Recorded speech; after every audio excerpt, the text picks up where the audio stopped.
Chapter 44 Rainbow. The tunnel was dimmer than the rest of the cavern. As the walls closed in, the line of hanging lanterns stopped, and Rainbow Dash found herself trotting into pitch black. There was nothing to see beyond a few feet of distance, and yet Rainbow Dash felt as if she was being drawn forward. Her hooves tingled with each shuffling step. Her ears twitched as if listening for a dim, otherworldly hum to start ringing in the distance. Undaunted by the shadows, Rainbow Dash raised a hoof to her pendant and murmured a few words. A dim glow emanated from the ruby lightning bolt, casting a crimson aura across the claustrophobic rock walls before her. The surfaces were pale, like polished granite, and they rolled and spun like frozen sea waves or the inside of a nautilus's shell. Rainbow Dash found herself weaving left and then weaving right as she traveled the length of this bizarre corridor. There was something curiously enticing about the trek, no matter how ominous it should have felt. Rainbow Dash couldn't shake the sensation that the trip was perfectly natural, almost like flying east. At last, she came upon an opening. What she saw froze her in her tracks. The winding corridor came to an utterly flat stop. A perfect wall of ivory white stone stood before her. It was a sharp contrast to the dark, grimy, soot-stained mines that she had taken to get there. The air was terribly thin there. Rainbow Dash felt a sudden chill as she heard her lonesome breath dancing off the polished rock. If some pony had told her that she was in the deepest, most secret heart of the world, she somehow wouldn't have doubted it. Slowly, Rainbow Dash marched past overturned bits of mining equipment and wooden carts in order to approach the flat wall.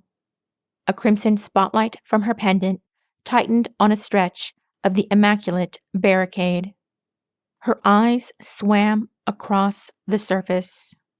At first, she didn't understand what was the point, for there was no blemish to be seen along the body of the stone. Then, upon a third examination, Rainbow Dash saw something, an image etched into the white granite.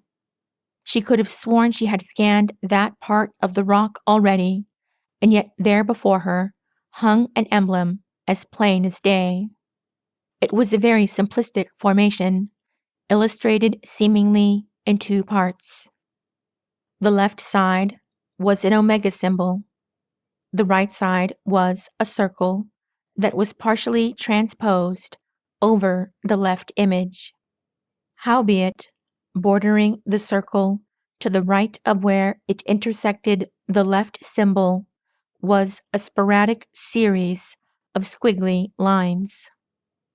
Rainbow Dash was oblivious to the meaning of the dual characters, but a part of her shuddered at the implications of the right symbol's borders.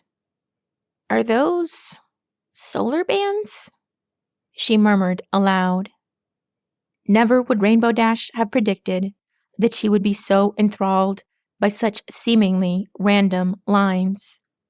Perhaps it wasn't so much that she was enthralled, but some essence of her soul was obligated to peer closely at the shapes.